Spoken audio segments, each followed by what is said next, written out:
सरकारी बिजनेस, 20 तारीख सरकारी बिजनेस, 21 तारीख सरकारी बिजनेस, 22 तारीख सरकारी बिजनेस, यानी कि पांचों के 5 दिन गवर्नमेंट बिजनेस के लिए एलोकेट किया गया। तो ये नामुमकिन है, ये दुर्भाग्यपूर्ण है, पर हो गया है। हमारे ओर से हम पूरा प्रयास करेंगे, सभी पार्टियां, कांग्रेस पार्टी, इंडिया पार्टी की जो मुद्दे हैं, जो हम उठाना चाहते थे पिछले सत्र में, हम उठा नहीं पाए सरकार की मनमानी के कारण।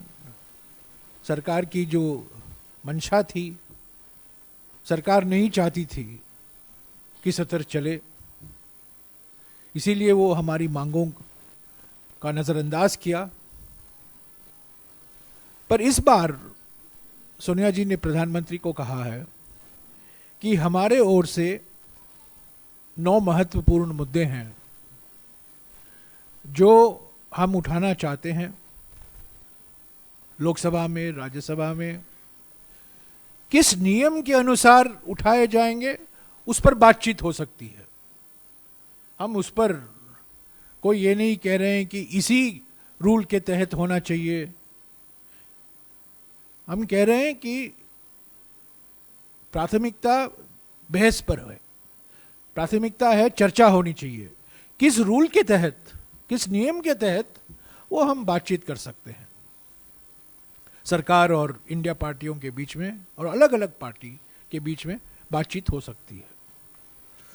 तो जो 9 मुद्दे का जिक्र किया गया है इस चिट्ठी में, सोनिया गांधी जी की चिट्ठी में, मैं आपको मोटे तौर से गिना लूँगा, और यह जो आपको खत मिल जाएगा, आपको इस पर और जानकारी मिल जाएगी। पहला मुद्दा है जो मौजूदा आर्थिक स्थिति है, जो कमर तोड़ महंगाई है, बढ़ती हुई बेरोजगारी है, आर्थिक विषमताएं हैं, और जो खास तौर से सूक्ष्म, लघु और मध्यम उद्योगों के परेशानी को लेकर जो हम मुद्दा उठाने चाहते थे पिछले सत्रों में, हम उठा नहीं पाए। हम चाहते हैं कि इस पर 2 घंटे, 3 घंटे, 4 घंटे का बहस हो।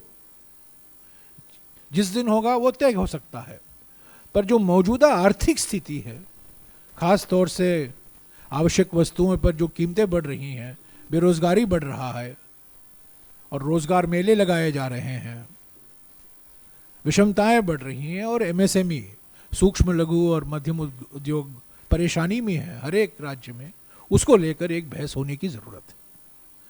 दूसरा मुद्दा जो सोनिया जी ने जिक्र किया है, किसान संगठनों के साथ सरकार की बातचीत हुई थी, आंदोलन था, आपको याद है, 3 काले कानून लाए गए थे, उस पर आंदोलन हुई।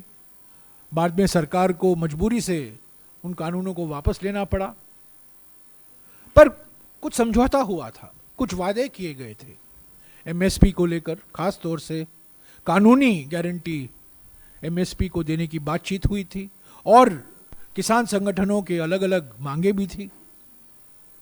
उस पर क्या कार्रवाई हुई है, उसकी मौजूदा स्थिति क्या है, एमएसपी को लेकर लीगल गारंटी के मुद्दे पर सरकार की मंशा क्या है, इस पर चर्चा हो, सोनिया जी ने जिक्र किया है। तीसरी मांग जो हमारी है, जो अडानी बिजनेस ग्रुप को से लेकर जो खुलासे हुए हैं हमारे मीडिया में, अंतर्राष्ट्रीय मीडिया में, और रोज कुछ ना कुछ छपते रहता है,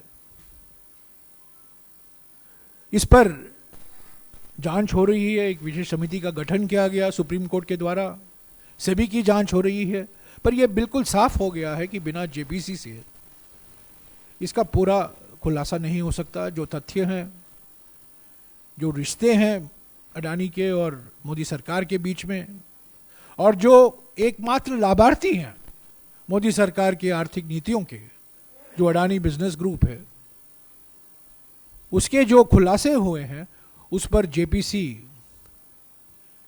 का गठन होना बहुत ज़रूरी है। ये मांग हम पिछले 6 महीने से कर रहे हैं, 7 महीने से कर रहे हैं, पर ये मांग हम फिर से दोहरा रहे हैं और सोनिया जी ने इसको प्रधानमंत्री को भी अवगत कराया है।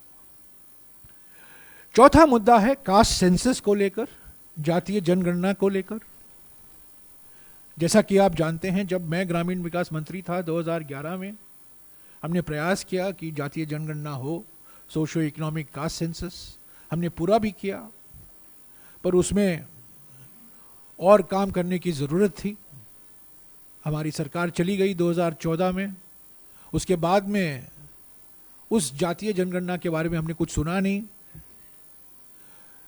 न केवल जातीय जनगणना नहीं हुआ है, पर जो 2021 में जनगणना होने वाली थी, जो हर 10 साल जनगणना होती है, वो भी अब तक नहीं हुआ है। और उस जनगणना न होने के कारण हमारे देश में करीब 14 करोड़ लोग हैं जो खाद्य सुरक्षा कानून के लाभार्थी नहीं बन पाए हैं। तो जनगणना होना जरूरी है, और खास तौर विशेष तौर से जातीय जनगणना होना जरूरी है, क्योंकि जो सरकारी कार्यक्रम है, हमारे सामाजिक न्याय के कार्यक्रम है, सामाजिक सशक्तिकरण के कार्यक्रम है, नीतियां हैं, उसको और मजबूती देने के लिए ये जातीय जनगणना होना जरूरी है, अनिवार्य है। पांचवा मुद्दा है संघीय ढांचा पर जो आक्रमण हो रहा है। अलग अलग राज्यों में आप देख रहे हैं, तमिलनाडु में देखा है आपने, केरला में देखा है, कर्नाटक में हमारा अन्न भाग्य गारंटी को रोका गया था। अलग अलग राज्यों में राज्यपाल की भूमिका रोज हम उसके बारे में पढ़ने को मिलता है। पर यह साफ हो गया है कि ये संघीय ढांचा पर एक जानबूझकर एक प्लान रणनीति के कारण है कि राज्यों को, और खास तौर से जो राज्य बीजेपी शासित राज्य नहीं है, उनके सामने मुसीबतें खड़ा करना, उनको परेशानी में डालना, उनकी जो संवैधानिक हक है, जो संवैधानिक अधिकार हैं, उनको न देना, ये सब मोदी सरकार की रणनीति है। और ये हम उठाना चाहते हैं, इस पर बहस होने की ज़रूरत है। और सोनिया जी ने प्रधानमंत्री को कहा है कि